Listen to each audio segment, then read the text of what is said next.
Okay, so here's the difference between us. If you brought Simon Sinek into your company, and you said, Simon, what is going wrong with this company, and then Simon Sinek would try and help you to make the company better. Right. If you brought Trevor Noah into your company and said, yo, what's happening? There's a chance that I would say, you need to shut this place down. Just shut it all down. You should fire yourself, and you people should ask yourself why you work here, and everyone should go home. That might be my solution. I mean, that's a contribution. Yes, but what I mean is, like, I feel like you bring order, Trevor brings chaos.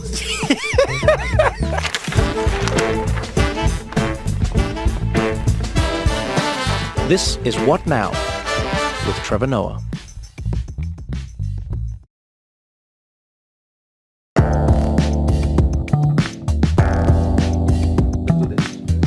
Is that thank you. Simon, where That's are you amazing. based? Here. Oh, you're based in LA? Thanks, Yeah. Nice. I'm a New Yorker, but I'm here now.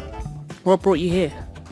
I'm trying to get Trevor to move here. He refuses to. Well, I mean, he's smart. No, don't say that. No, Make him come. My sister and her family moved here in the middle of 2019. Mm-hmm. My sister and I are very close, and we work together. And so, to help her ease into living in LA, I got a place here and started doing the bi-coastal thing. But, COVID was kind of a magical gift. My niece and nephew were kids that I used to see, a couple times a month when I drive up to the suburbs and spend a few hours at their house. And then when we went into lockdown, we were having family dinner every single night. So you're a real uncle dad. Yeah. I got very, very close with those kids. And I love living in LA for them. And when they're not here, I'm very bored. You do a lot of work in and around helping people connect. But oftentimes people will think of you as the guy who helps people connect in like an official setting, like a company and an institution and whatever. But is there anything you can help people, like literally what Christiana said, how do siblings become closer, or how do they stay friends, or how do they even make a friend? Because people assume you'll be friends with your siblings. Right. But a lot of siblings hate each other. Also, like he's like an uncle dad. He's helping raise. For sure, and the third parent. Which is like, for sure. I would love that. Do you know what I mean? I think, and I'm actually, it's funny you say that. People are very surprised by how close my sister and I are. They say, what's it like working with your sister? Is that okay? As if it's some sort of disaster. Yeah. And for them, I think they feel it would be. And I don't want to work with anybody else but my sister. And she and I talk 1,000 times a day, and we bounce between work and personal stuff. And, and to answer your question, I don't know if there's a formula. I think one of the things that made us close as we grew up living all over the world. So you were your only contact. So we were the only. No, okay, that actually makes a lot of sense. So we were the only common friends. The other. Yeah. That makes a lot of sense. So I need to move my kids around. You the do world actually. a lot. You need to make them their only connection to each other. Yeah, we want to do a London stint, definitely. Yeah. But then we haven't chosen the place after that. Do your kids already have the American accent? Obi sounds like Peppa Pig when he's speaking to me. Oh, that's fun. And he sounds like California when he's speaking to everyone else. So he's on the no cusp. habla inglés. My daughter does not speak English. How old are your kids? How old are your kids? My son is 4. My daughter's 18 months. And I'm like, Luna, Trump's America. You need to learn something. Well, there's a if you care about this stuff. Yeah, I do. So, of course. I'm bilingual. Okay. I speak English and American. Okay. Which are very different languages, by the way. So like kids who have French parents, they'll like just start speaking French to their parents. They go between English, French. Well, I do that. Like when I talk to my parents or when I talk to my friends in England, I have an English accent. I use English vocabulary. When I talk to my American friends, I speak American. So I bounce between the two. My sister's 100% American. Can't even fake an English accent. That's so interesting. They found these feral kids in India. Mm-hmm. And they found that there was a critical age for language. If they brought the kids back into society between the ages of 8 to 10, they could learn syntax and language, and they could be fully integrated back into society. But if it was later than that, the kids could only do like when you see like chimps learning to speak. It's like word association, like banana, hungry. They couldn't learn syntax. And so I think it also applies to accents. My sister was younger when we came to America. Fully American, where I was sort of on that cusp. Yeah. And so I had an English accent living here for years before I kind of lost it. But I'm still bilingual. Yeah. We have 3 languages in our house. Yeah. So English, Spanish, and Igbo. Igbo is an indigenous language from the southeast of Nigeria. So we're always using different words. But my daughter, her English is really She just doesn't have many. She knows like pizza, which is an Italian word, right? So she knows 4 languages. Maybe. But like my daughter, like, and it's hard. Yesterday, she was crying about something. She was like, "What was she saying?" She's like, "Este," which is like Spanish for this. Yeah. And I was like to my husband, "Speak to her. I don't know what's going on here." So it's like this interesting thing where like each child is being drawn to their own culture because there's no like real common culture of the house. I often think about like when they grow up, I'm like, are they going to be close? Are they going? You figured it out. Just move them around. Actually, wait. So. Let me ask you this. So one of my favorite things, just to give people a bit of context, Simon and I don't know how long we've known each other for now. Probably 3 years. Yeah, somewhere there. 2-3 years. But my favorite thing about you by far is that I just throw puzzles at you. I just go, here's a puzzle. What do you think? And then you'll throw some at me and then we'll go back and forth. And what I love about you is the thing that most people like about you in the world is like how your brain works and how you're able to synthesize information that sort of gives us an understanding of something that maybe we didn't understand. People describe you the same way, you know that. Yeah, but I'm not formal with it. I'm like, my thing is, no. What I mean by this is like, I'm not an academic. No, what I'm trying to say is like, I'm not always trying to help people. I think there's a this man is. I think there's a difference. Chaotic good. I wouldn't distill me like pure that. Chaos. I don't think that's fair. No, because I don't think I'm pure chaos. I mean, the thing that we enjoy about each other when we talk is we both enjoy chaos and finding the patterns in chaos. Yes, exactly. And I think that's what creativity is. I think creativity is the ability to find order in chaos.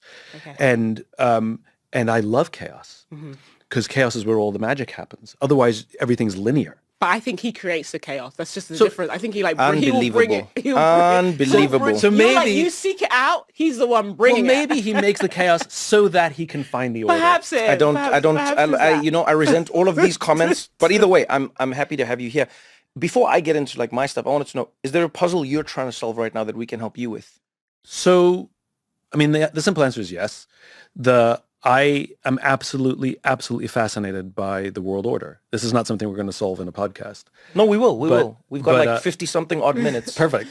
So most world orders I can solve in 30. So I find the world order just absolutely fascinating, and trying to understand how we got here as well, where we went from the Cold War or Cold War 1.0, where it was very neat. It was very neatly organized. Yeah. You had democracy and capitalists on one side and communists on the other side. And it was very clearly delineated that if you were a communist, we weren't your friends, and that was it. All the communists were on one team, and all the democracies and capitalists, or those who aspired to be, were on the other team. Play. It was very, very simple. And both were reasonably rational and played by very similar rules. Well, that doesn't exist anymore. And we now have ideologies mixed together. Our adversaries are also our trading partners. It's a complete mess and continues to get messier.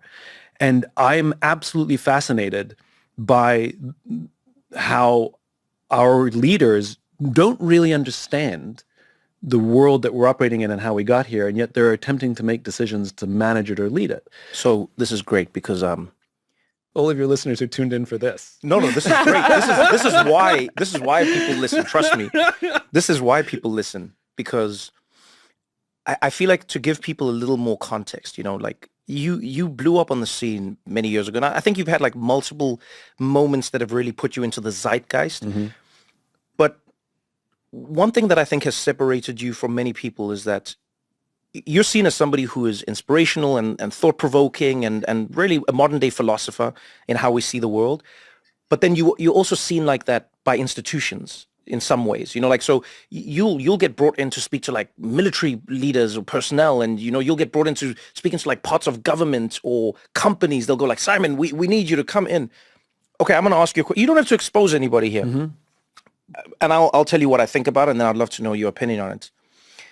In my time, traveling around the world and spending a lot of time with leaders in America, not political, by the way, just across the board, people who have power over other people in any way, shape, or form. I have been shocked at how much people who are in charge of shit do not know what is going on. And I'm going to repeat this a little bit slower because it shocked me when I came to the realization. Most of the people, many even of the people, let's not say most, many of the people who are in charge of companies, of institutions, of like, the states. They do not know what is going on. Yeah. It's an amateur point of view because I don't work like with them. So you're the person who works with them. I want to know, like, the people who are running the world, do they know what they're doing? I think your assessment is pretty spot on. I Damn, mean, we're in trouble. But like when I work with government or I work with military, like I'm constantly amazed at how much they know and simultaneously amazed at how little they know. Huh. Okay. And that's true for government and military. Like those things live in this strange paradox. Yeah. And it's constantly amazing to me how good they are and how bad they are simultaneously. There are multiple reasons for that. One is, and it's the same in the corporate world, which is how we promote. There are tactical people and there are strategic people. Nobody's purely one or the other. Okay. Tactical people sort of know how to get things done. They're in the weeds. They can see the details. And the strategic people, a little more blue sky, can see sort of far off horizons. The best strategic people aren't the best at tactics, and the best tactical people aren't the good at strategy. What I found is fascinating, especially when you get to the higher echelons of government or military, which is the really great strategic thinkers know that they are bad at tactical thinking and surround themselves with good tactical thinkers. Okay. The really great tactical thinkers who find themselves in high-level positions think they're great at strategy. Oh, that's okay. Okay. And so strategic people are more likely, in your opinion, to know that they aren't great at the tactics. Correct. But tactical people are less likely to know that they think they're great at strategy. They think they're great at strategy. And they don't even understand it. Think of it like marketing. Marketing's a little more ethereal. It's a little more, blue skyish.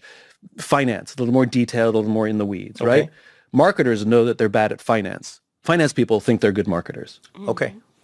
Where marketing people are like, you should probably get somebody in finance to look at that. I don't understand, right? And so what ends up happening is the tactical people, if they get promoted into strategic jobs, they think they understand it. Yeah. But they don't. And it's not that they don't understand, it's that their view is just too shallow. They're operating only with what they can see. And they're not very good at making decisions based on what they can't see or very long term. They don't understand, like, if you pull lever A, then these things might happen. They just like, pull lever A, get this. And you're like, yes, and this will be the response to that. There's not that way of thinking. And I think strategy in general is one of those very misunderstood things. It's hard, it's amorphous, and it's sort of in the clouds. But you're 100% right. I think that would be my assessment too. It's amazing that the decisions are being made by people who don't fully understand the nuance. And simultaneously, there are people there whose minds will blow you away how much they understand and how smart they are and how they understand nuance better than... I appreciate that. I appreciate it's that. The duality that's so confusing. Yeah. I think we've all worked in places where we've been like, my boss is an idiot, right? Yeah. And so for the person who's... But that wasn't you at the Daily Show, right? No, I was like, my boss is this smart South African. Okay, all right. So brilliant. Because I don't know many places you've worked. I'm just trying to narrow down. Why? That's an interesting... We've all worked in places... Wow, that was a... But I actually think Christiana does think, or did think that maybe. I didn't think you were an idiot. Okay. Do you think of yourself as an idiot? I actually do. Because I think of myself as No, an I idiot. don't think and you I mean do this that. honestly. I constantly disagreed with him. I still disagree, but back then Which I was is- like, this which guy, means I'm an idiot. I was like, Which makes he's for great insane. entertainment, I was by the like, way. this is person is insane. I was like, he's mad. And he thought the same of me. So but I thought always thought Trevor's brilliant. So it wasn't that I thought he was an idiot. Brilliant and an idiot. Brilliant idiot. Maybe I actually do think that. No, I do. But I'd say, like, we've all worked in places where the really smart person or the person that has the insight, whether it's strategically or tactically, is kind of like stuck in middle management and for whatever reason isn't able to maneuver to be in a position where they're like the boss, right? Yeah. What would you advise that person? Because I know I have tons of friends like that, and I'm like, they're just stuck at this place in their career, and their complaint is, my boss doesn't know what they're doing, the VP doesn't know what they're doing, the COO doesn't know what they're doing. And it seems that, like, across the world, we just have this class of middle management who can't really make decisions. But for some reasons, there's something about them intrinsically that they're not able to do. How do the they office. stage a coup is what you're asking. Not stage a coup, but I'm saying that the people at the top are really good at, like, I'm with Trump you. is great at, like, knowing how to get to the top. Whatever you think about him, he he's one of is. these guys, he could go anywhere and end up at the top. Yeah. And he knows nothing. I think that's a talent.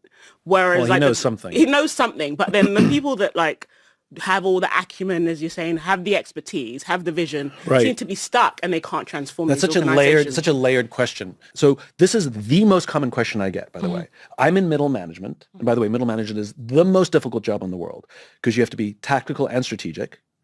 Because you're going down and up. You're going down and up. Yeah. You have to do a job and also lead others doing a job. You're in a position where you have had not a lot of practice leading as well, so you're learning on the job. You also absorb all the anger of the people beneath you who can't reach the CEO. and the anger above you when they're frustrated with the people. Yeah. And it's the worst place. And that's where most things die. Which is, I've gone to companies where the senior leadership's incredible. They're wonderful. People focus, blah, blah, blah. And then you go to the front lines and you're like, this is an awful place. Something happens in the middle. There's a class of people who are the angry smart people who are angry. And by the way, I think they hate people like me and Trevor too. Well, I'll speak for me. There's this angry smart person who are absolutely smarter than the people above them. But what they don't understand is that intelligence alone is, and book smarts is not the thing that puts you in a leadership position. Understanding people, understanding politics, understand how to navigate, having EQ. These are necessary skills as well. And when they compare intelligence to intelligence, they'll always come up higher. I know loads of people like that. Right. And in those cases, it's like the only common factor in all of their frustration with all the people they've worked for is them. Yeah. So either everyone's an idiot, or maybe there's a skill set that those people who are advancing are mastering that they're ignoring. It's also the incentive structures. Most organizations tend to overemphasize performance, results above leadership capacity. Doing the job and leading others who do the job are not the same thing. You can be a great salesperson. That doesn't make you a great sales manager. But we tend to promote great salespeople into the position of sales manager, where you lead people who do the job you used to do, different skill sets. And so we don't promote very well. And so that's another reason, which these people may be better leaders, but they're being overlooked because of what are the incentive structures inside the organization. And then ultimately, the incentive structures above them as well, which is the senior leaders are incentivized not to make the company better, at least in a public company. They're incentivized to make the stock price better. Yeah. And so they're going to promote the people who do that. And the focus shouldn't be on the boss. You can't control people you can't control. Like no number of anonymously sent books to your boss will change the way that they lead. Although I urge people to keep trying. Well, you're like, buy my book. Keep trying. It's not going to work, but keep trying. My advice is always the same, which is worry about the things you can control. Be the leader you wish you had, right? And so how do you help the people for whom you're responsible? How do you help them rise? How do you help them build confidence? How do you help them build the skill sets? To the people to the left of you and to the right of you, even the person above you, that's a human being too, and we don't know the stresses that they're dealing with. Yeah, for sure. And to have empathy for your boss who might have just yelled at you, to go into their office afterwards and say, are you okay? And truly become the leader you wish you had. Because what I've learned is, especially if you would adopt an infinite mindset, which is if you let go of that things have to happen by a certain time, what'll happen is that influence, that'll be a really well-led group. And generally their performance will go up because they're well-led. And senior management will either just leave them alone because the numbers are good, or if they're curious, they'll say, what are you doing? And what'll end up happening is one of those people will get promoted out. They'll take everything they've learned from that great leader. Yeah. And that will infect another group. And before you know it, the tail wags the dog. That's interesting. Now we're like into kind of this workplace dynamic space. Could you tell the audience more about your view on gossip? Because I come on the other side of it. And I don't like the word gossip. I think we should call it oral history because that's what it is. Oral history in real time. In real time. Is that true? Yeah. I mean, I come from a line of griots. I'm West African. But That's isn't how our it? stories are passed Yeah, but orally. how do you define gossip then? So, like, I think gossip is really important for protecting the tribe. It's how we... No, but how do you define gossip? What do I define? So what I mean is like, okay, for me, when I hear gossip, I go, gossip is a story about something or someone from my perspective that is salacious in some way, shape or form, but it isn't necessarily the same as history because history is a thing that happened. And look, everyone's going to be biased, but I always feel like telling a story involves like a little, I think it's two things. Okay, so the main one is trying to be impartial. You don't gossip about the history of your people. You just tell the story of it, right? That's what I think of with like the griots and But history and gossip is interchangeable. No, I'm with you in some ways. Yeah. And then the second one for me, and this is a big one, is I don't think people ever need to whisper about histories. Like, some no, people I mean amongst, like, do you get what I'm saying? Yeah. That's what I always think, like, a gossip for me this is my personal, is like, if you ever need to, like, look before you say the thing, I think that's more gossip than history. Like, I never need to say to you, like, if you go like, Christiana, tell me about your family, and then I go like, well, my mom started working when she was, that to me is not gossip. But you know what? History, because we're on the other side of it. At the time, they were when they were burning all those witches. Do you think they were like, but that's because there's an immediate danger as opposed to like a shaming that's going to come. I don't think. I think gossip is frowned upon because women do it. I will stand by that. I think everybody does it. But women do it really well. Men, you know what? My closest male friends are great gossips. Again, oral historians. Okay. So they'll be like, but oral history is a recounting. Yeah. Where gossip is laced with judgment.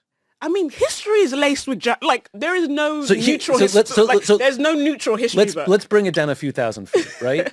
Which is so I think venting is important. Okay. So you leave work that day, you pick up the phone, you be like, and you just get it all out, and you say all the stupid things, and you just need to get it out. It's a venting, right? I think that's good. I think venting is very healthy. Okay. Venting is healthy. It's like any tension in any relationship. Sometimes you just need to say it, and then you're fine. Okay. So I think venting at work is very important. And I'm on the other side. Like, as a black woman, I never vent at work. Okay, well, but let's see. But you can vent about work to other people.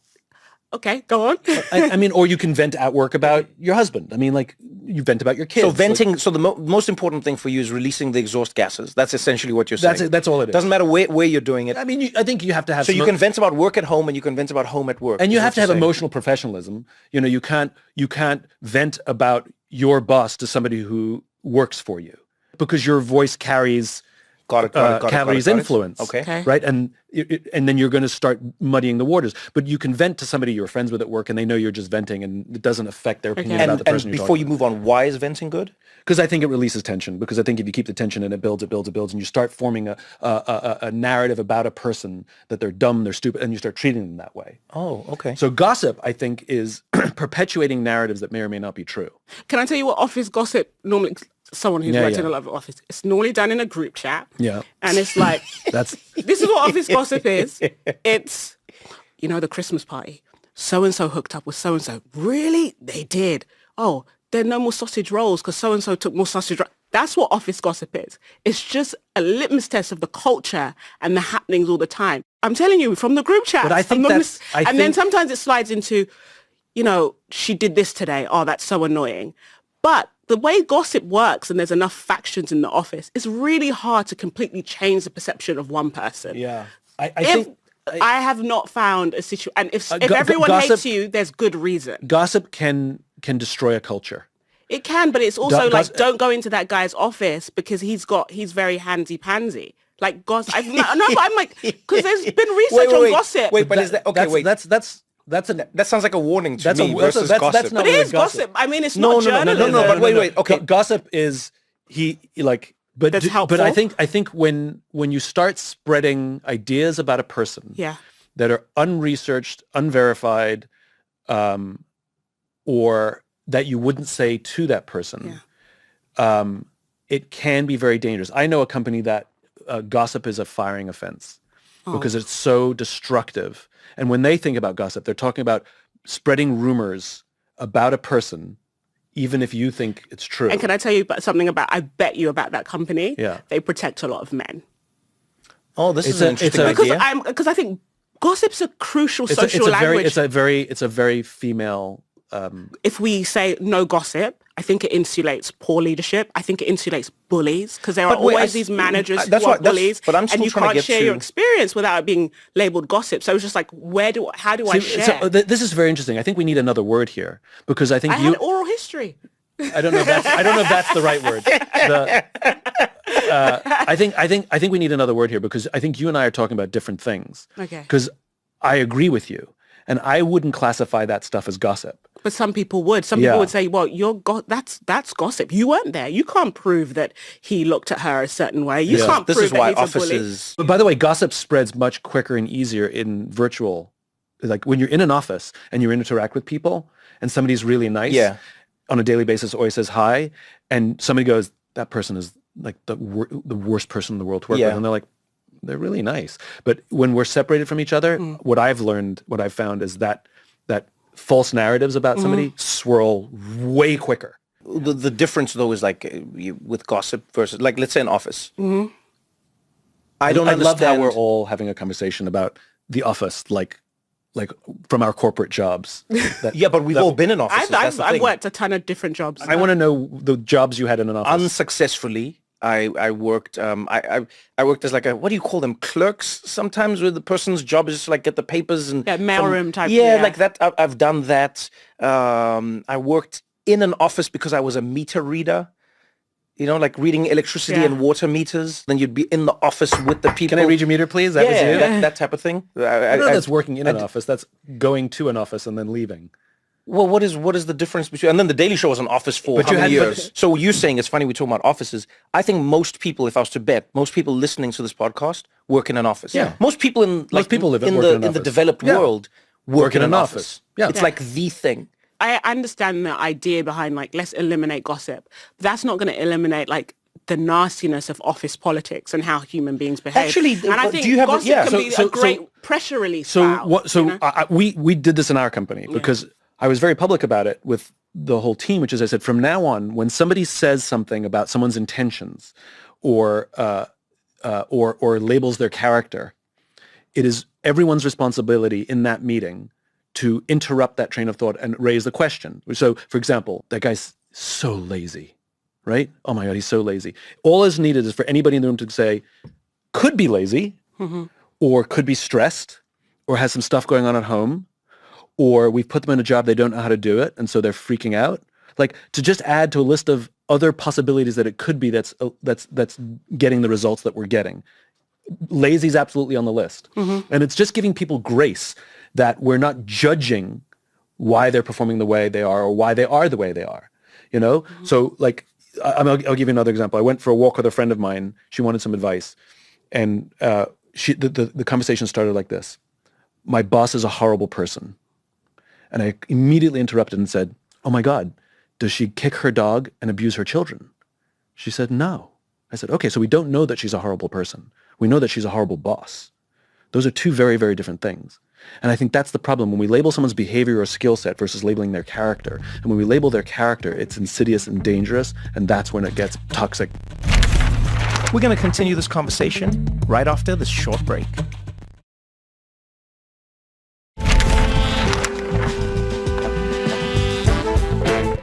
You know, when I'm listening to this, I can't help but wonder if we always talk about companies as if they're these isolated spaces, but it feels like you live in a world where you're constantly exposed to the petri dishes of society.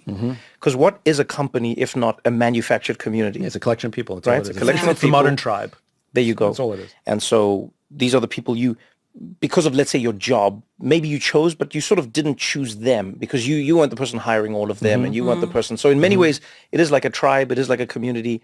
These people have happened into your life. And now you have to choose how to treat them and how not to treat them.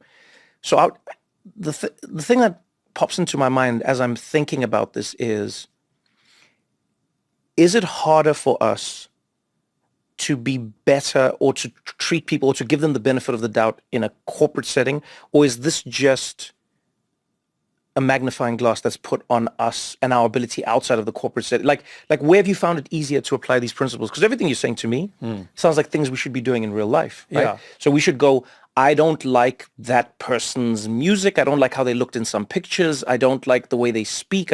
As opposed to saying, that person's an asshole. Yeah. And it's like, well, how do you know they're an asshole? I can tell. Yeah. You're like, okay, but what of them? You know, and we've seen this happen online. Sure. You can just like build, all of a sudden there's like a movement and everyone's just like, we hate them. And you're like, but why is this? An example for me was like Anne Hathaway.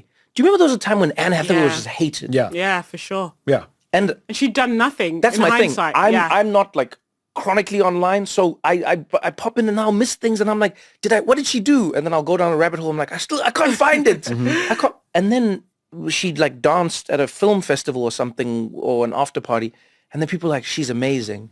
Yeah. I was like, what has happened in her life or in people's lives that this shifted? And that's a good example of the swirl of that's gossip. It can destroy what I mean. someone's character, Right? And this is where I think these things get dangerous. But you're 100% right, which is the office is a little petri dish, and everything that we learn at work is applicable. If you do, like, the best organizations are values based, right? Yeah, but what does that mean? I'll be honest, I'm always confused about that because I go, for me, a company's values are to make money. So that's, go on. No, and I mean this, I'm not like saying it in an attacking way. I go, I'm always thrown when a company says like our values, because I go, these are your values. Yeah. But if losing money comes into the equation, you will adapt your values. So then they aren't values to me. Correct. That's what I always think of. So I go like, can a company actually have values beyond making money? So you are highlighting the very problem with modern capitalism, right? The capitalism that we have today is not Adam Smith capitalism. That's not the capitalism we have today. We have a bastardized form of capitalism influenced by an economist from the late 70s named Milton Friedman. The Adam Smith version of capitalism was that the baker selfishly wants to make the best bread so that they can sell more bread than all the other bakers. And the butcher selfishly wants to make the best meat so he can sell more than all the other butchers. And the dairy farmer wants to make the best butter so that he can sell more. And what you get is the best sandwich. What we as the customer get is the best sandwich, right? So the selfish behavior of wanting to be better than their others benefits the customer, right?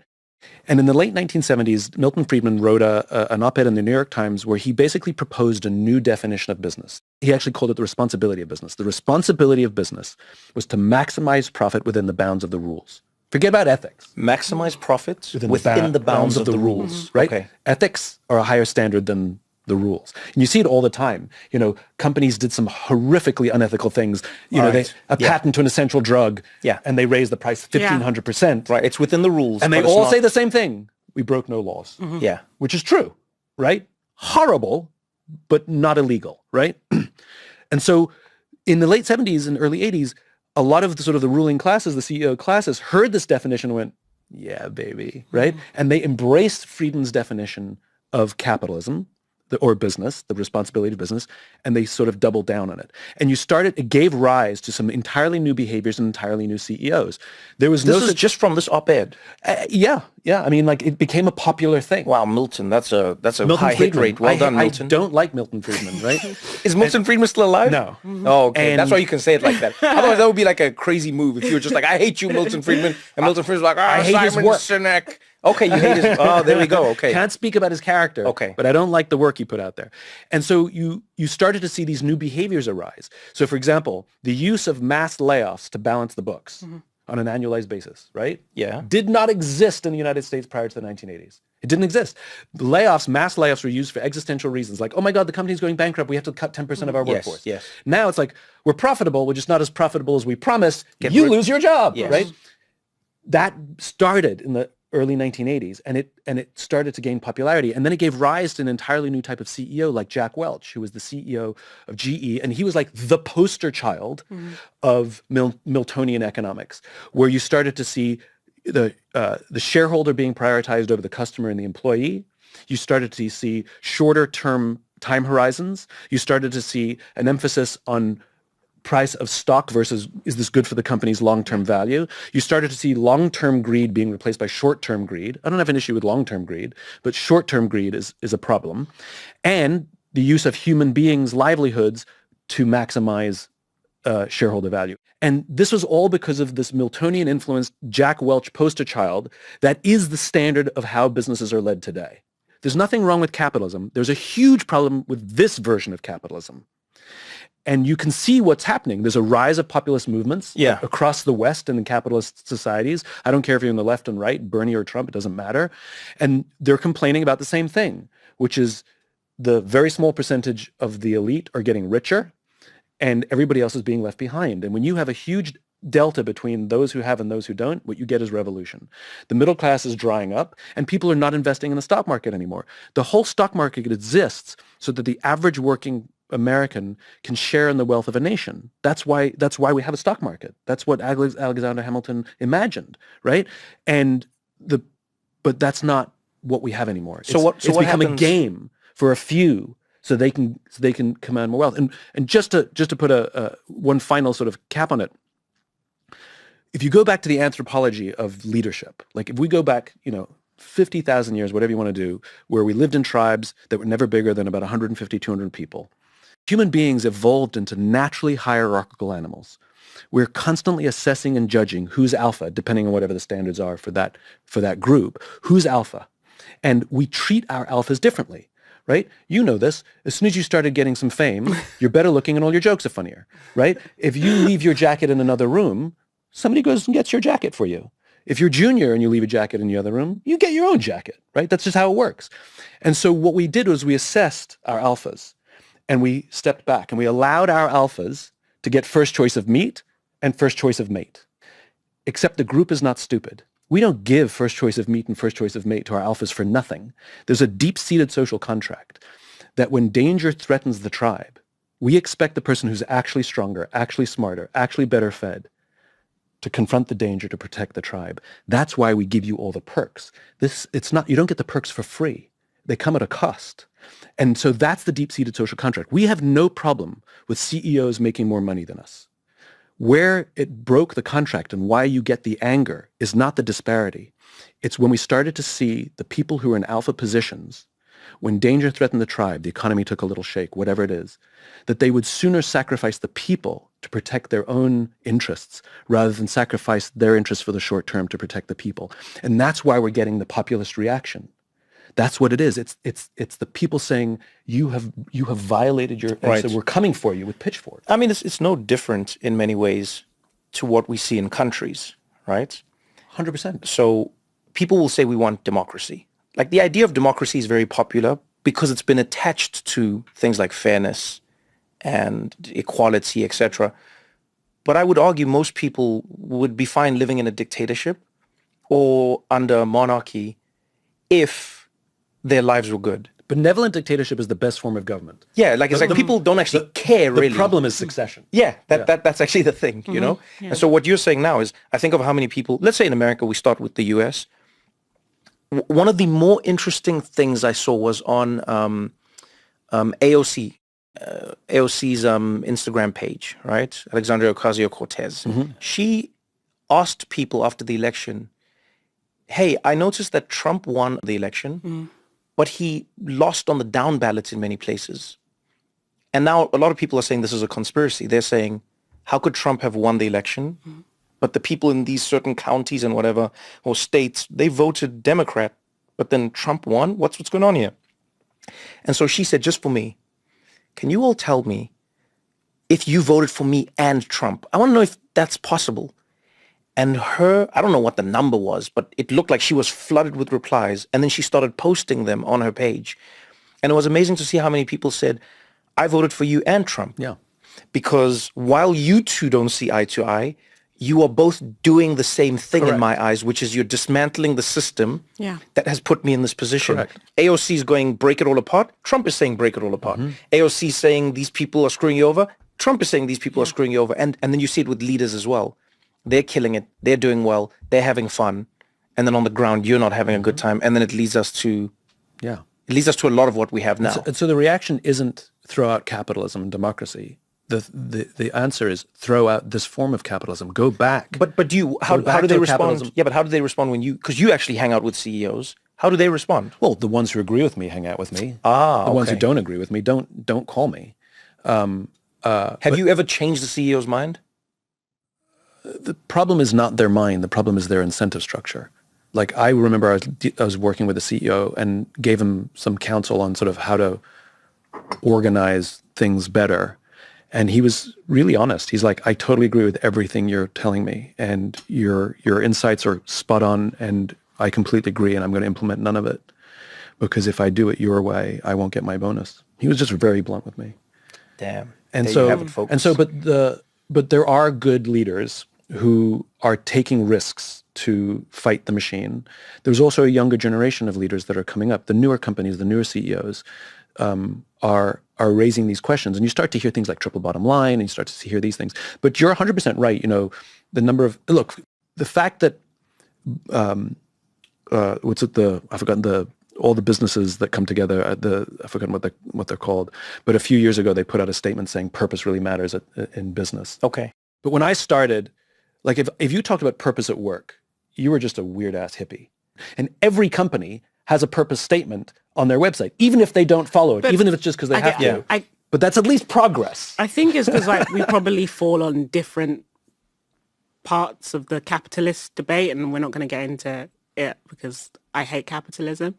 And I But you are a champagne socialist. I don't think it's a system that can be redeemed, personally, especially America's history of racial capitalism. I guess I object to the fact that why should I find purpose in work? Like, I actually deeply recoil when I hear that, because I'm just like, oh, so you want me to feel like, it's like kind of like the wellness industry, right? Yeah. This way of feeling good about yourself in order to sell me more things. And I'm like, why should to me, my purpose can never, ever be in work. God forbid an office. And God forbid my boss coming to me and saying like, what's your why? And I'm like, well, my why is to be with my family and my friends and my community. This is just how I make money. Is that all this is for your transaction? Yeah, especially Trevor. It's all a transaction.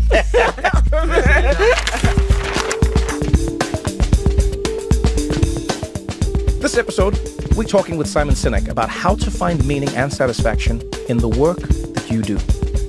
And let's be honest, a big part of that is making sure you end up in the right role at the right place. In other words, it's all about hiring, recruiting, and finding the perfect match. That's what's inspired this next special part of today's episode. Next Big Opportunity, brought to you by ZipRecruiter. Let me give you one example of a job opportunity up right now on ZipRecruiter. A cake maker in Pacifica, California. Yeah, sounds like a pretty straightforward job. But when you think about who the perfect candidate would be, you realize how important the recruiting process actually is. Right? If you're hiring for this job, you need someone with the experience needed to fill all different kinds of orders. People have some pretty weird ideas for cakes out there, and they've got to fulfill them. So you need someone who can also work independently, under deadlines. And the job isn't just going in the back room and making cakes. You have to work with customers to come up with the perfect cake for their special occasion. That's a lot of pressure. If you're applying for this job, you want to make sure the team you're joining works well together and communicates. You want to make sure this business has a good reputation and good benefits. Maybe you're looking for experience inside a small business because you may want to start one of your own someday. ZipRecruiter connects all those dots with tools like Zip Intro, where you can go from posting your job to candidate interviews in just one day. Of course, it's just not cakes. One employer needed to hire front desk salespeople for her Pilates studio, so she used ZipRecruiter's Zip Intro tool to find and schedule back-to-back video screening calls with candidates.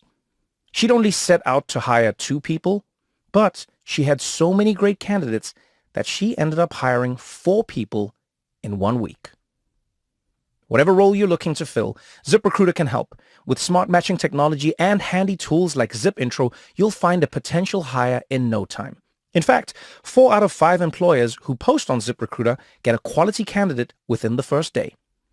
Try it now for free at ziprecruiter.com/Trevor. That's ziprecruiter.com/TREVOR. See for yourself. Try it for free at ziprecruiter.com/Trevor. This has been Next Big Opportunity, brought to you by ZipRecruiter. Now, back to our conversation with Simon Sinek.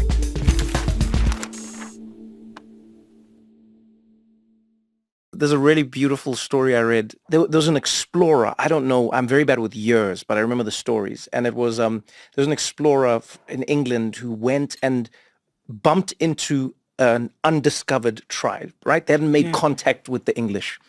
And this guy befriended them and they welcomed him in. All things were good. And then he sort of learned to communicate with them. And it was this beautiful little journey where he learned their way of life and had a wonderful time. And they were really an altruistic, community. Yeah. And they had different laws, by the way. Sort of murder was legal in some ways. You could just kill somebody. Yeah. And then the tribe was just like, all right, well, you did it. And we keep it moving. We don't judge you. We don't. But he was surprisingly, everyone didn't kill each other. So they were definitely different, right? After spending, months or even years with them, he goes back to England and he says to the chief of the tribe and some of the others, he's like, hey, you should come with me to England. And they travel back to England and they spending time with him and his family. you can imagine this life now. You've gone from like the jungle to, London.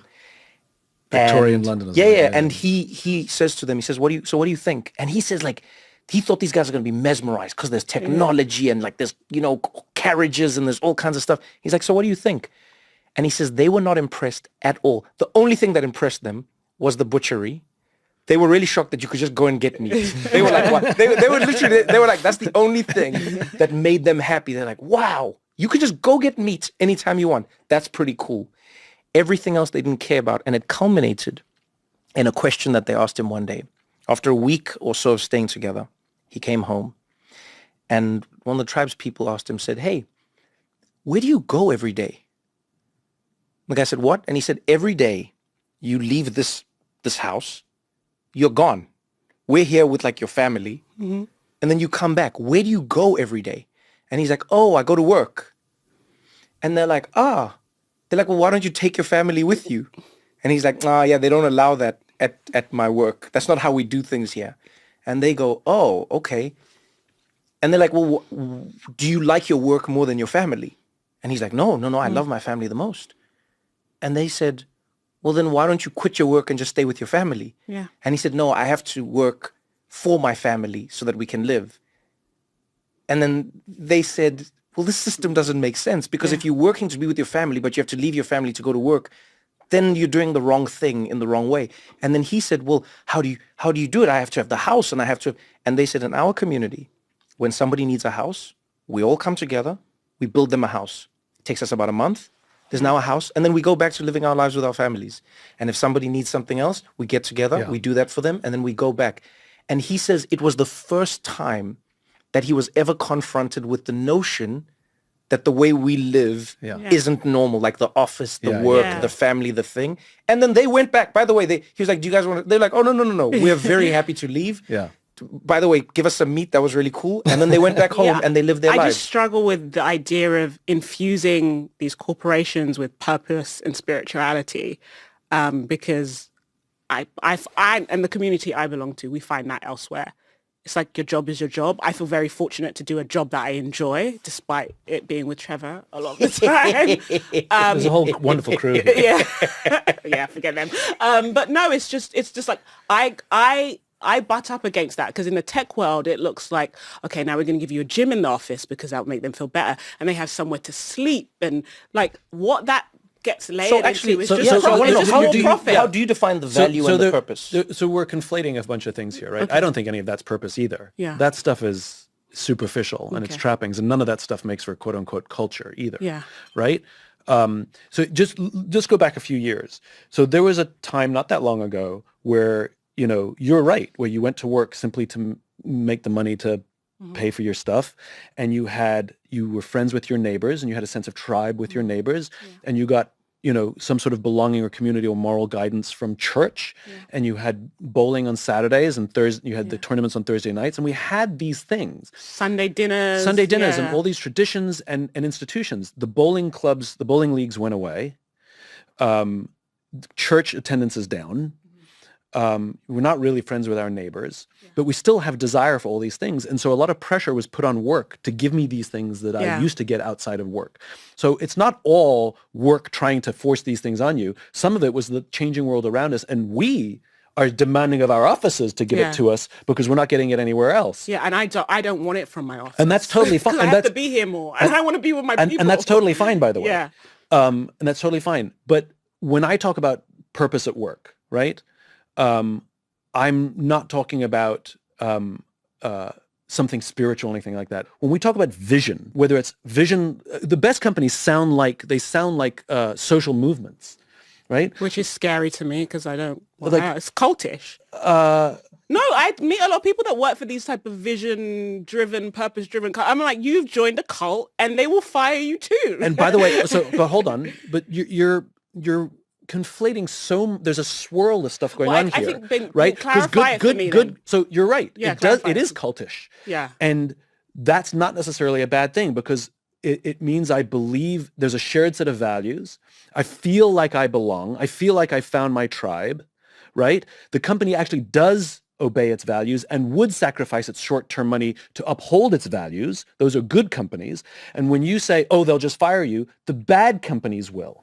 Yeah. Trust me, I'm with you on the tech, Yeah. right? They say all the right things. They put the values on the wall, but it's all a punchline and they don't use them to make decisions. Yeah. So you're 100% right there. But I'll take you to see some companies where they are treated right. They don't get fired simply because the company's struggling. And they are hired slowly because they try and choose people who believe in the same values, who are cultural contributors rather than cultural fits, right? Which is, I like it here. I want to give to the people to the left and right of me because they give to me. And they have a psychological safety when they come to work. They feel like someone's got their back. I guess what I object to... And those are beautiful things. Yeah, I think what I object to fundamentally is like the privatization of a sense of belonging. I don't actually think that's the job of a business. I don't believe that's the job of business. I believe that is actually the job of your community and your people. But let me, can I throw something and then in? I'm like, restore the community. No, but I'm can I- like, I'm but not can in I the throw- business. I'm not in the business of being like, let's make these By the way, I agree with you. businesses as places of purpose and belonging, because it's just like... No, so I'll throw one thing in separately, actually, because I don't consult with companies in that way. But I do think, for me at least personally, when we talk about purpose, Yeah. I sometimes think about it through the lens of, funny enough, pyramids. You know, when I went to Peru and you go to Machu Picchu and you're looking at the pyramids, the immediate assumption that Western anthropologists had when they came was, oh, they did this using slavery. They were like, oh yeah, you guys had slaves and then that's how you built the thing. And historians who are from Peru go, no, you assume that because that's how you built your empires. You only know how to build using slavery. They go, these people had purpose. And their purpose was they woke up every day. They said, we're building a temple to the gods. And no one was like forcing anyone. They were like, yo, temple time, baby. And everyone got together and they're like, why do we push these rocks? For the gods. Yeah. And now someone might be like, they were being manipulated. Who told them about the God? Okay, we can have that conversation forever. But I do think there's a different thrust that people experience where like you feel like you are doing something or moving towards something. And while it doesn't replace your community, for me, it adds to my community. Do you know what I'm saying? Like even working with you, like at the Daily Show, or working with people, there's like a vibe of like, where I'm like, yeah, we're trying to do something. Sometimes we don't, sometimes we do. Yeah. But there's like it's like we're trying to move in the same direction. And that for me, if you do it right, I think it's something beautiful. But to your point, I think a lot of companies scam people on that. That's why I was asking about the values But thing. even if they're sincere, I just don't think that's the role of a company. I think that's a profound failure. Yeah, but I'm saying, because like I know the people who want to go to like people in my family. Like I go to work, I come home. No, but I agree. I agree with you. Like, but I'm saying, what are you doing at work? That's maybe my thing. Because I agree with you. I go to work, I come back. Yeah. Yes, but then there's also a third option, which is which work do I go to? Yeah. yeah, That's what I think about. If I Austin. offered you more money to go have the exact same job with a different person, would you take it immediately? no, but I'm in this cult with Trevor. So, but hold on. He's kind of, but I can't get rid of him. But you just said, you just said, 'Cause I'm in the corporate cult with him. so you just, so you're my not, but favorite person you're in not the following world. your own rules. No, I'm saying I feel that I come from a position where I feel like it's a real luxury to do what I do. Like I get to write for a living, I get to think, I get to speak, right? Most of my people in my life, that's not what they do. It's not what my parents got to do. That's not what my grandparents got to do. So I guess I come from a different kind of working lineage. Yeah. And because of that, I don't try and entrust too much meaning into the job. Like it's not supposed to give me fulfillment or community. But it does. Sometimes it does, not all the time. But sometimes it does. But when it doesn't, Sometimes your friends do, and sometimes your friends don't. I think my issue is for most people, their job does not give them that profound sense of meaning. And I'm just like, we need to live in a world that even if your job doesn't give you that, that's fine. But it seems that what you do and a lot of people advocate is coming from the other side. Like, let's make these businesses give to people what their general world should be given to them. as well. I hear you, Yeah. and I just appreciate the irony of the thing you're railing against is the thing that you fully have embraced, which is if I offered you more, you said it's just a place to make money, Yeah.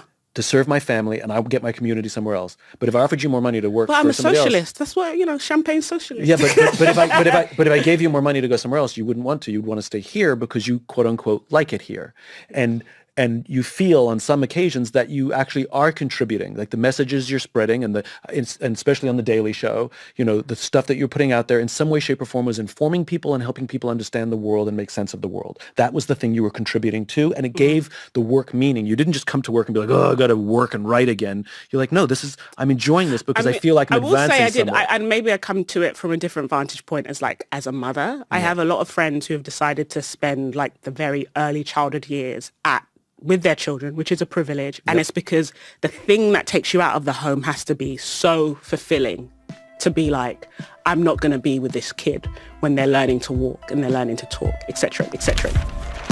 Don't go anywhere, because we got more What Now after this.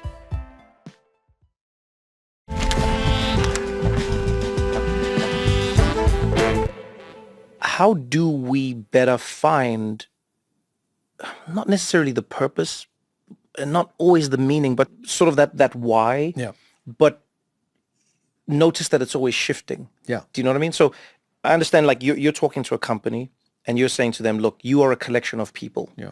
And so you have to ask yourself what you would like this collection of people to be moving towards, or how you would like them to even be with one another, right? That's what I assume you're doing. On a good day. Yeah, but there are also people, right? Yeah.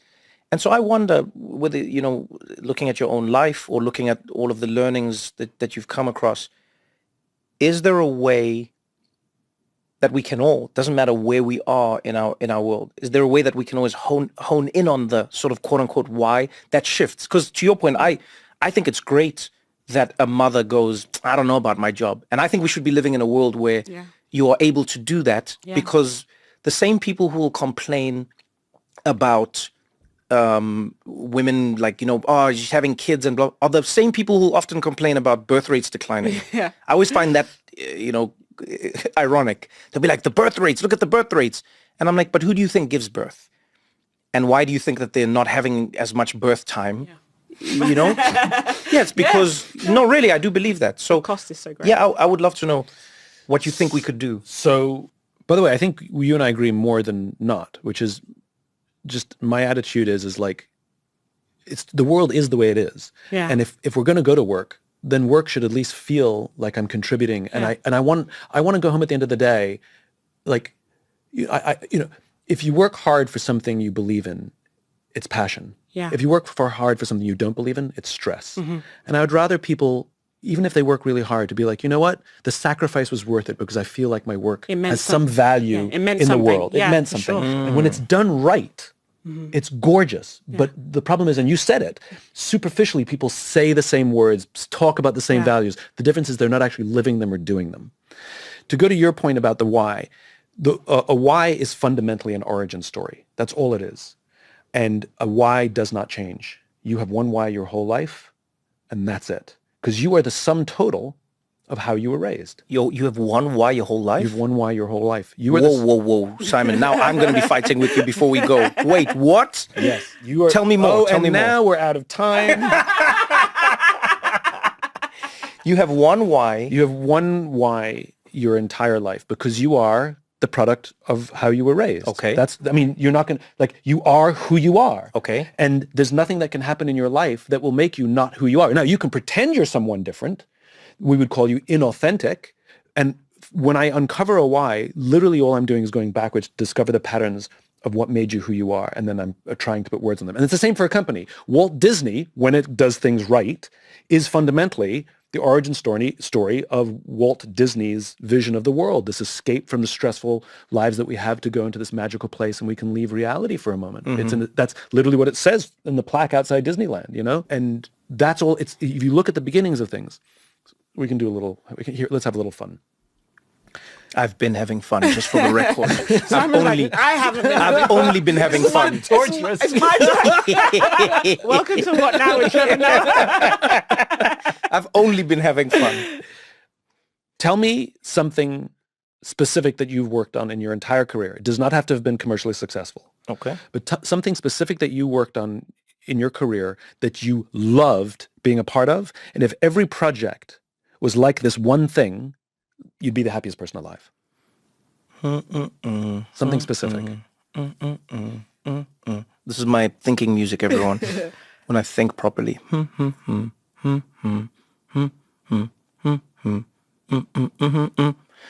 It would probably be the White House Correspondents' Dinner. Okay.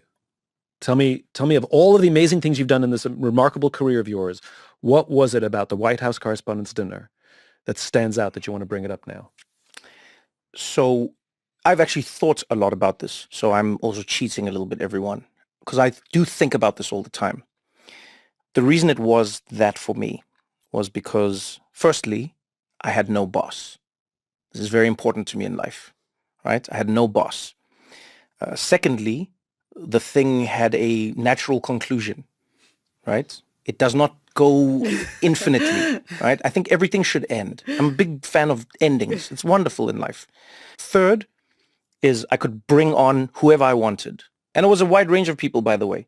Some people were writers, some people were not. Some people were comedians, some people were not. Okay. You've had those experiences in other jobs. When you were at the Daily Show, you could fill the writer's room with whatever you wanted.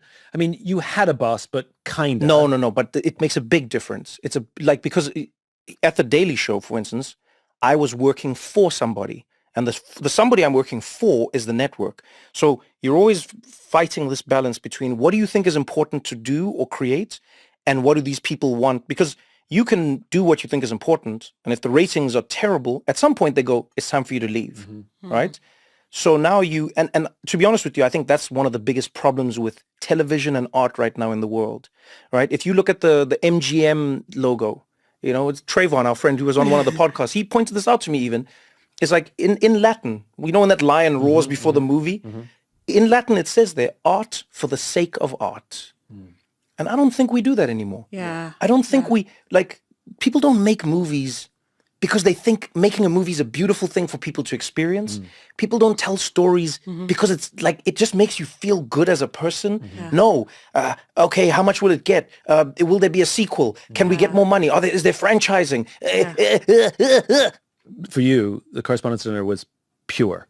In as many ways as it could be, yes, it was. Do you get what I'm saying? I do. So that's the thing. So if everything in your life was like that, game on. Game on. Okay. Tell me an early, specific happy childhood memory, something I can relive with you. An early, specific happy childhood memory. Childhood memory. Yeah. Damn, this is an interesting one. Let me think. Because there's many. How old? Give me an age and I'll tell you. I don't care. No, but when does childhood end? 42. Okay. No, I'm being serious though. I want when you're a child, like under in school, like an early childhood memory. One of my happiest childhood memories is me. The only one who's ever asked me, "What do you mean by childhood?" Yes, because I think your memories at different ages are very definitely early specific childhood memory. Yeah. So when I think of young, one of my favorite memories was playing on the roundabout at a park near my house. This is something a specific time, not just a thing you did. No. This is one specific one. Okay, yeah, go on. And we were all seeing how we were all teaming up. I got a bunch of people together to see how fast we could make this thing spin. But like it was a monumental effort. Do you know what I mean? Because everyone had to be at the right place, swinging the thing at the right time to get it. Our goal was to make it fly. That was the dream. We thought if we spin it hard enough, it's going to take off. Right. And this was but that was one of my, when I think back, I go like, wow, what a day. What a day. And of all the amazing things you had happen in this magical childhood that you've talked about, what specifically was it about this one thing that stands out so much that you want to talk about it now? Well, I think for me, it's many of the things that I was saying with the White House Correspondents' Dinner, right? It's collaboration.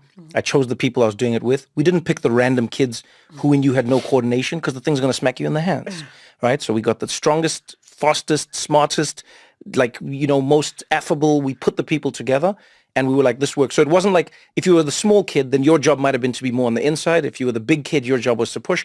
But we put people together and it matched in many ways, right? And the most important thing, funny enough, Simon Sinek, the most important thing was that we were having fun. And I mean this genuinely. We were we had a purpose, but man, we were having fun. So so now what I'm doing is I'm looking for the connection between those things and saying, okay, that's the common factor, right? You're the first person I've ever talked to ever, and I've done hundreds of these, who said, I'm telling you the same story. I can hear that they're the same story, but you're the first person who can hear it, who is able to... Oh, yeah, I'm always cognizant of these things. But so just to pay you that compliment that you're living outside your own head. But this is the thing, which is where you find great joy is when you can bring the right people together to do something that matters and have a ton of fun doing it. Yes. Okay. And that's sort of your purpose in life, which is to bring people together to do something bigger than themselves and have a good time doing it. Right. And if everything you do in your life, you can is that the merry-go-round. Yeah, the merry-go. We also call it merry-go-round. Yeah. And everything in your life was like that roundabout. You that is what a game on is. Yeah. And so the opportunity for you is to remind yourself of that, right? So whether you get a Lego merry-go-round or a picture of a merry-go-round or just that merry-go-round. Oh, I like this. I like sentimental things. Right? The merry-go-round it's your talisman. It's the thing that reminds you of why you get out of bed today. All you want to do in life is work tirelessly to create the merry-go-round, right? And the thing is because you have vision, we're going to make this thing fly. Yeah. Okay? So people go, huh? And you go, you, and you. Yeah. Okay? And now they're all coming in and you're having a blast. And whether it succeeds or fails, it didn't fly. It did not fly. It did not fly. It did not. It did not fly. So it actually failed, if we're really honest with ourselves. Yeah. But it didn't matter because it was the joy of the together and the fun, even with the vision, that made it worth it. And it was the exact same thing for the correspondence dinner. You never said at any point, and I freaking nailed it. No, that's not the point. Right? The point wasn't the result. No. The point was the people. The outcome is a bonus. I always say this. The outcome is a bonus. But now let me ask you this because I love this for me. No, I appreciate it. But so the last thing I'll ask you before we go is this then. For the person, and I think this is sort of what Christiana is saying, for those who are not lucky enough to find themselves in that place, in that moment, some people can't be in a park, they can't choose the kids, they can't, do you get what I'm saying? Yeah. So what is the trick that you would recommend? And I mean this honestly because I really go You're comparing your why. Everybody has. Yes. So and it doesn't have to be a happy childhood memory. So I did this with somebody a few years ago, and I said, "Tell me an early childhood memory," and they said, "I had a horrible childhood." Yes. I said, "Well, tell me another any memory," and they said, "I had a very, very alcoholic, abusive father, and he would go on these drunken rampages, and I remember hiding in a closet, and I wrapped my sister underneath me to protect her from my father, and we're both crying as she's telling the story. She's a protector." She wakes up every day to protect those who can't protect themselves. I can bring myself to tears talking about it, right? And she was struck by this pattern that she's at her natural best and she finds peace when she's able to offer protection to others from whatever it is. And so these patterns exist for everyone. They're not the same as yours. Right. And whenever somebody hears that pattern, the result is goosebumps, some sort of emotional response. So all I ask you is for that person now, let's imagine a person who goes, Simon, I don't have much in the way of my community. And this is because of, a series of factors. There isn't a club, there isn't a that, there isn't whatever. I work because this was the only job I could get. So I don't have the luxury of being recruited and I haven't been found by where I would like to be found. Okay. But I'm also looking for a piece of this. And my job is a soul-sucking experience where they want me here from the earliest time to the latest time. And I give all of my energy to this thing. And then when I get home, I have to look after my family. And this is how do they find that? Or what are you saying to that person where they don't have the immediate luxury of like springing out, searching for it, going to another place, doing another thing? What is because there's always something we're confusing we can do. Struggle and joy. Right? Yeah. So I went to Kenya this year. And we went into the Mara and, to the poor neighborhoods, and we got to meet some remarkable human beings. And I started to realize that we from the West come in. I mean, it's like your story. Yeah. It's like, we have it so good. Yeah. You have nothing. You live in a mud hut. How can you be happy? I'll show you happiness. Come look at my house with all my stuff, right? And all they do is smile. And you look at the children and say, they have nothing, they have no toys, and they've got a tire and a stick, and they're laughing. And there's data on this, that children that have more toys actually don't have as good imaginations. Yes, he's got a tire and a stick, and he's got an active imagination. And those kids, those boys and girls, all they do is smile and play. And I met these remarkable people who absolutely their life is difficult. and the walking 4 hours to sell. Right, yeah. It is absolutely a life of hardship, but they are happy and they have joy in life and they look after each other. And it's everything you said. When somebody needs a house, we help them build a house. And the sense of community they have. And it made me realize that we in the West are addicted to money. And we look at other people who don't have our addiction and we feel sorry for them because they don't have our high. Like it's a heroin addict feeling sorry for all the people who don't have a heroin high. And they're looking at us going, you're a heroin addict. Yeah. But it feels so good to be on heroin, right? And that's us in the West. We're all so intoxicated with what the money feels like. We've forgotten about community. We've forgotten about sacrifice. We've forgotten about giving. We've forgotten about helping. We've forgotten about imagination. And I went in thinking, what can I give? And I came out saying, what must I learn? I love that. But again, I'm just going to push you on this because I need a tip. I'll tell you why. Because I agree with all of that. But this is why I think Christiana and I are friends, because I understand a lot of what she's saying, honestly, like innately. So I'm saying now that people are in this situation, what's like a hack? Because there are some people who literally, they can't find the community because there is no community. They don't have the people around them. They live in a different country maybe. They live, maybe their family doesn't even talk to them. Is there like just like a little hack or something you can move that can move you towards that? Yes. And the answer is service. Oh, damn. So I have a friend who was struggling. She knows what I do. And she came to me and said, I need your help. I said, okay. So we got together every Wednesday for 90 minutes. And she told me what she was going through. And her marriage was falling apart. And her career wasn't going the right way. And her kids were driving her crazy. And she wasn't having a good time. And every Wednesday, I would give her some counsel and some advice. And she'd feel great. And that'd last for about 2 days. And then she'd go back. And then she'd come back next Wednesday. And she'd feel great. And you see this pattern. This went on for months. And I finally sort of remembered my own work. And I remembered, sort of my own work in service. And like I looked into Alcoholics Anonymous, the 12-step program, the first step is admitting you have a problem. And if you master 11 steps, but not the 12th, you're going to succumb to the disease. But if you master the 12th, you're more likely to beat the disease. The 12th step is to help another alcoholic. Wow. It's service. That's the 12th step. So I said to her, I did a little social experiment on us. I said, every week we get together and I help you. And I'm realizing I need help too. I trust you more than anybody. You're my best friend. I love you. And I need coaching too. And I was being deadly serious. It wasn't a game. And can we split our time? 45 for me, 45 for you. She said, absolutely. So the next week we got together and we spent 90 minutes talking about me. And she gave me advice and she gave me counsel. And the next week we got together and just by accident, it's not like we planned it this way. We spent 90 minutes talking about me. Within about 2 months, her life was back on track and she was golden. So what I recommend to people who are struggling with whatever it is, I can't find love, I can't find happiness, I can't find a job, I can't find whatever it is I'm looking for. Find someone who's struggling with the same thing and help them find the thing they're looking for. And by the way, it reinforces everything that we've been talking about this whole time, which is community is the thing. But when we're selfishly minded, we don't build community. Yeah. And if you look at all of those places that we have all visited that we love that have community, everything is about service. It's all of it. It's all it is. Well, I don't have the time. I don't have the energy. That's where the sacrifice comes from. We find a way to find the energy to help you build your house, even though I got my own struggles. Sure.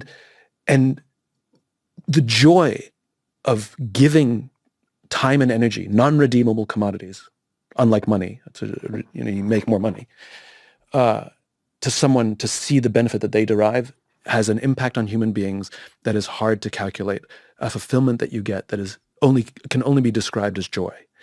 And the reason is because that is the biology of how we're designed. That is Mother Nature's desperate attempt to get the species to survive. And we will only survive if we help each other. That's why it feels so good. And that's what purpose is. Purpose for me, the deepest meaning of purpose for me is it's the opportunity to serve those who serve others. Damn, you sound like my mom. No wonder she always says service. Okay. Christiana, are you no, gonna? Are you gonna do the thing? No, because I agree with him now. No, but you don't. We don't want to find your roundabouts. We'll do it another time. We'll do it in private. Okay. No, that's fine. I was just asking. But I agree. I agree with that. We'll do it in private. The service stuff. I think that's what it's about. Yeah, okay. That's a life well lived. Yep. Yeah. Well, you see, as I said, I never know what's going to happen when I sit down with Simon Sinek. But at the end of it, there's something else that I discover, a new way to see, like a paradigm, or and I think everyone listening had the same experience. Simon Sinek, thank you so much for joining us. Thanks for having me. Such a joy. Thank you. You got to take me to those good companies. I'll take I you. was actually thinking about Chobani, the founder of that yogurt company. Yeah. I haven't met him yet, but I mean, they have a great reputation. I can take you, if you really want to see some cool stuff, we can take you to see some cool stuff. Thank you.